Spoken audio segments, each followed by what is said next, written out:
ఓం నమో భగవతే వాసుదేవాయ. ఓం నమో రుద్రాయ. శ్రీమాత్రే నమః. అస్మద్గురుచరణేభ్యః నమో నమః. అందరికీ నమస్కారం. మీ డాక్టర్ వెంకట శ్రీనివాసరావు నల్లమోతు. సంభవామి యుగే యుగే యూట్యూబ్ ఛానల్కు స్వాగతం. ఈరోజు మనం చర్చించుకోబోయే అంశం భీముడిని బలశాలి అని ఎందుకు అంటారో తెలుసా? వాస్తవంగా భీముని యొక్క జననం అనేటువంటిది వాయుదేవుని యొక్క వరప్రసాదం కుంతీదేవికి. పాండురాజు యొక్క భార్యామణులు ఇరువురు, కుంతీదేవి, మాద్రి. కుంతీదేవికి ధర్మనందనుడు, అర్జునుడు, భీముడు జన్మించారు. మాద్రికి నకుల సహదేవులు జన్మించారు. ఈ ఐదుగురు కూడా ఇంద్రుని యొక్క ప్రాణములు. పంచప్రాణాలే ఈ పంచపాండవులు. చివరికి ఇంద్రుని యొక్క భార్యామణి శచీదేవి ద్రౌపదిగా పుట్టింది. ఇంతకుముందు మనం చాలా సందర్భాల్లో ఇవి చర్చించుకున్నాం. అలానే యమధర్మరాజు దగ్గర ఉంచినటువంటి ప్రాణం ధర్మనందనుడిగా, వాయుదేవుని దగ్గర ఉంచినటువంటి ప్రాణం భీమసేనునిగా, తన దగ్గరే ఇంద్రుని దగ్గర ఉన్నటువంటి ప్రాణం కాస్త అర్జునునిగా, అశ్విని దేవతల దగ్గర దాచిపెట్టినటువంటి ఆ రెండు ప్రాణాలని నకుల సహదేవులుగా భూమండలంలో జన్మించారు. బ్రహ్మహత్యా మహాపాతకం పోగొట్టుకోవడం కోసం ఇంద్రుని చేసినటువంటి బ్రహ్మహత్యా మహాపాతకం. అందులో ముఖ్యమైనటువంటిది ఈ యొక్క భీముని యొక్క జననం.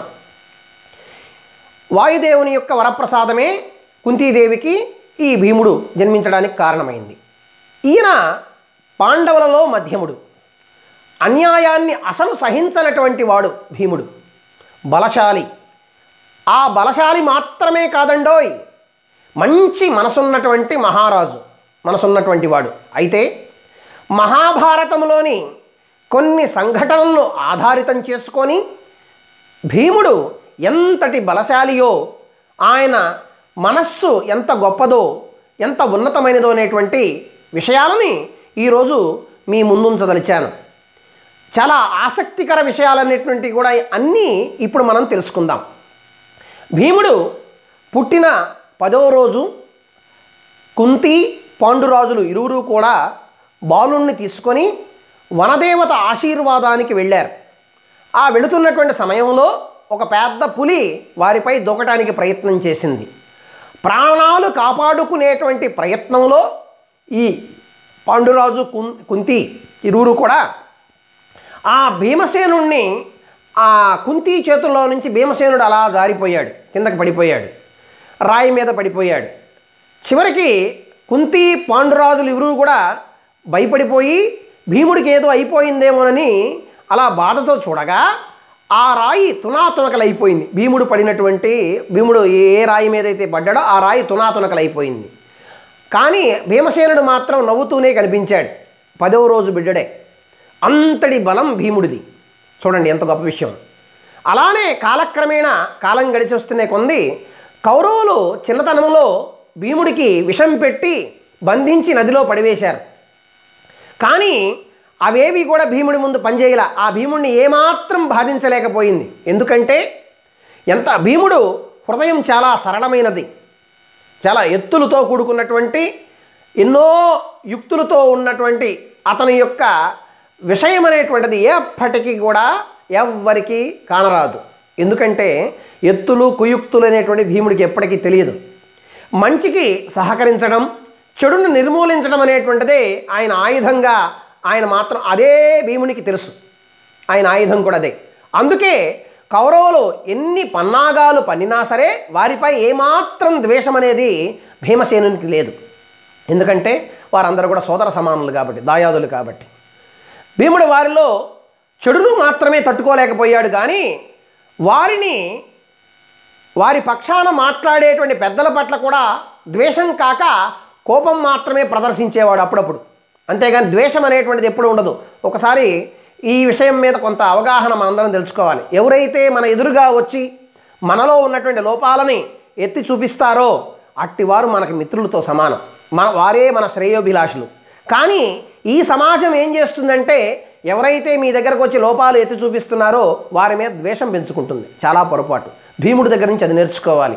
భీముడు వాళ్ళ గురువుల పట్ల వారి పెద్దవారి పట్ల కోపాన్ని ప్రదర్శించాడే కానీ ద్వేషాన్ని ఎప్పుడూ ప్రదర్శించలేదు. ఎంత గొప్ప విషయం చూడండి.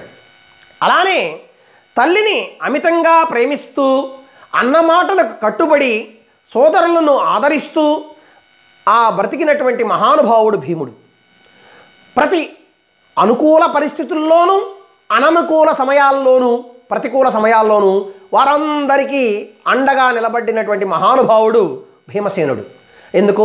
లక్క ఇంటిలో తమను చావుని చవి చూడవలసినటువంటి సమయంలో ఆ నిర్ధారించినటువంటి కౌరవులు అంటే లక్కా గృహాన్ని మొత్తం కూడా దహించి వేయాలని ఆ పన్నాగం పన్నారు కదా, ఆ పన్నాగాన్ని పసిగట్టినటువంటి వాడు, గట్టిగా కాపలా ఇచ్చినటువంటి వాడు, ఆ ప్రమాదం నుంచి తప్పించినటువంటి వాడు. అడవి మార్గంలో వారందరూ వెళుతూ అలసిపోయారు, పాండవులందరూ అలసిపోయారు. అలానే చివరికి ఆ భీమసేనుడు వారిని ఏం చేశాడో చూడండి. కుంతీదేవిని భుజంపై ఎక్కించుకున్నాడు, నకుల సహదేవుల్ని సంకనెత్తుకున్నాడు, అర్జున ధర్మరాజులకు చెరో చేయినిచ్చాడు, సాయం అందించినటువంటి మహానుభావుడు ఆయన. ఎంత ముందుండి నడిపినటువంటి మహానుభావుడో చూడండి. ఆదమరచి అలసి సొలసిన వారంతా నిద్రిస్తే కంటికి రెప్పలా వారిని కాపాడాడు భీమసేనుడు. భీముని భుజపరాక్రమం వల్లనే కుంతి పాండవుల జీవితం అడుగడుగునా రక్షించబడుతూ వచ్చింది. ఎంత గొప్ప విషయం చూడండి. ధర్మరాజు జోదంలో తనను రాజ్యాన్ని ఓడినా మరుమాట మాట్లాడకుండా భీముడు అలానే ఉండిపోయాడు. ఎందుకంటే తన అన్న ధర్మనందనుడు, ఆయన మాట కోసం, ఆయన ఆజ్ఞ కోసం అలానే ఉండిపోయిన మహానుభావుడు. చివరికి ద్రౌపదిని పణంగా పెట్టడం కూడా సహించలేకపోయాడు. పాండవులు అరణ్యవాసం చేశారు, అన్యాయాన్ని ఎదిరించి పోరాడి గెలిచామనేటువంటిదే ఉంటుంది. కానీ అది భీముడి నమ్మకం, అది భీముడే ముందుండి నడిపించాడు.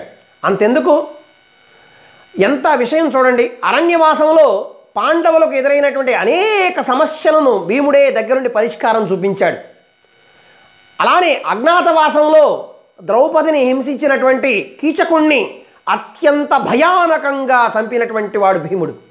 పరాయి స్త్రీలను వంచిస్తే ఇదే గతి పడుతుంది, వారందరూ చరిత్రహీనులుగా మిగిలిపోతారు అని చరిత్రకు సాక్షీభూతంగా నిలిపినటువంటి వాడు భీమసేనుడు. ఆనాడు సభలో, ఆ మయసభలో, ఆ కురుకుల సభలో ద్రౌపదిని పరాభవించినటువంటి దుశ్శాసన దుర్యోధనులను చంపి వారి రక్తంతో ద్రౌపది యొక్క కురులను ముడివేసినటువంటి మహానుభావుడు ఆయన. అది కూడా ఆ రోజే చెప్పాడు, ఇప్పుడు గనక నా అన్న గనక ఒక్క క్షణకాలం పాటు నాకు కనుక స్వేచ్ఛనిచ్చి, ఓ భీమసేన నీవు చూడు, ఏది ద్యోతంలో ఓడిపోయిన సమయంలో చెబుతున్నాడు, చివరికి తన్ని అందరినీ కూడా వారికి దాసులుగా చేసి చివరికి అరణ్యవాసానికి వెళ్ళేటువంటి సమయంలో ఆ ద్రౌపదిని ఆ చెరబడుతున్న సమయంలో విపరీతమైన పట్టరాని కోపం వచ్చి ఆ కోపంతో ఆయన ప్రదర్శించాడేమని, నాకు మా అన్న గనక ఒక మాట చెబితే చాలు, మధ్నామి కౌరవశతం సమరేణ కోపాత్ దుశ్శాసనశ్చరుదిరం నపిబామ్యురస్తః, నాకున్నటువంటి కోపానికి ఈ దుర్యోధనుణ్ణి, ఈ దుశ్శాసనుణ్ణి మొత్తం కూడా మర్దన చేసి, వారి యొక్క రుధిరపానం చేసి, వారి యొక్క తొడను చీల్చి, వారి యొక్క ఆ వచ్చినటువంటి రక్తంతో నా యొక్క ద్రౌపది, నా దేవి అయినటువంటి ద్రౌపది యొక్క కురులను ముడివేస్తాను అని చెప్పేసి చెప్పాడు. ఎంత ఆవేశం ఉంటే చూడండి, ఎంత కోపం ఉంటే చూడండి. సమయం నాకు క్షణకాలం చాలు అని చెప్పేసి అన్నాడు. ఎంత గొప్ప విషయం చూడండి. కానీ అన్న మాటకు జవదాటకుండా తల వంచి వచ్చాడు అడవులకి, అజ్ఞాతవాసం చేశాడు. ఎంత గొప్పవాడో చూడండి, ఎంత బలశాలో చూడండి భీమసేనుడు. అలానే వారి పాపానికి తగిన శిక్ష వేశాడు కూడా. తర్వాత కాలంలో అరణ్యవాసం అజ్ఞాతవాసం ముగించిన తర్వాత కురుక్షేత్ర యుద్ధం జరిగిన సమయంలో మహాబలవంతుడై దుష్టులందరినీ భీముడు, ఆ మహాబలవంతులైనటువంటి వారు చాలామంది, కీచకుడు ఇటువంటి వాళ్ళు ఉన్నారు కదా, వీళ్ళందరూ కూడా ఎవరి చేతిలో చనిపోయారు? భీముని చేతిలోనే చనిపోయారు. చూడండి, ఆ భీముని చేతిలో చనిపోయారంటే ఆ భీముడు ఆ చేసిన ఆవేశం, ఆ భీముడు అన్యాయాన్ని సహించలేనటువంటి ఆ తనం చివరికి బలి కోరుతుందని చెప్పకనే చెప్పింది.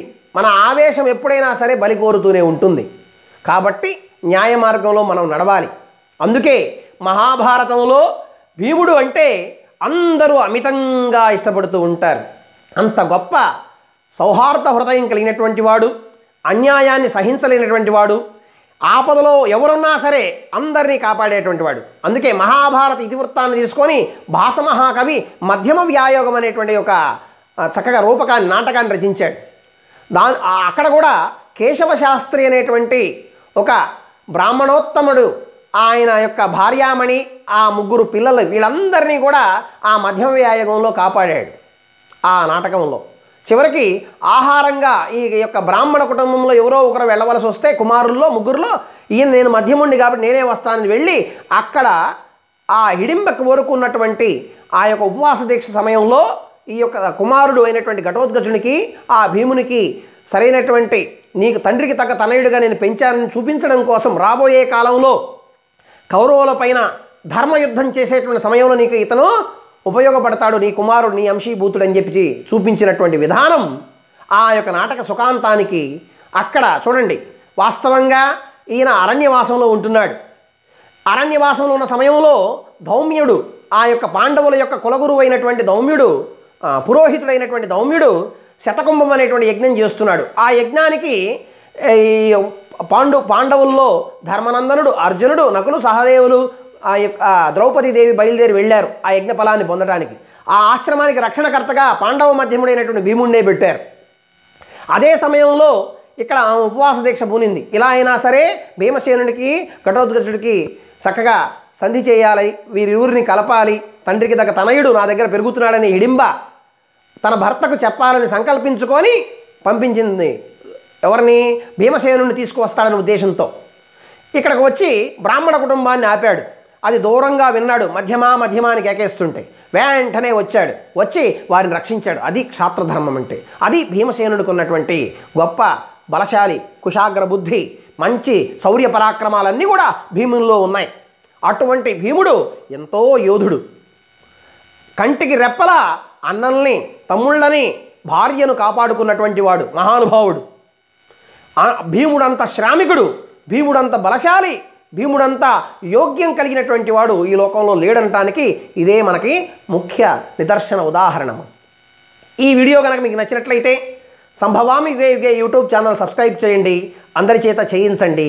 10 మందికి ఈ వీడియోను పంపించి మన సనాతన హైందవ సంస్కృతి సాంప్రదాయాల ధర్మబద్ధమైనటువంటి ఇతిహాస గ్రంథాలన్నింటినీ కూడా వారికి కూడా చూపించే విధంగా, వారు కూడా ఆ జ్ఞానాన్ని పొందే విధంగా మీరందరూ కూడా ప్రయత్నం చేస్తారని కాంక్షిస్తూ ఈ పవిత్ర మహాయజ్ఞానికి మీరందరూ కూడా భాగగృహీతులు అవుతారనే ఉద్దేశంతో ప్రతిరోజు సాయంకాలం పూట వచ్చేటువంటి వీడియోని తిలకిస్తారనే ఒక సంకల్పంతో సర్వే జనా సుఖినో భవంతు, సమస్త సన్మంగళాని సంతు, స్వస్తి.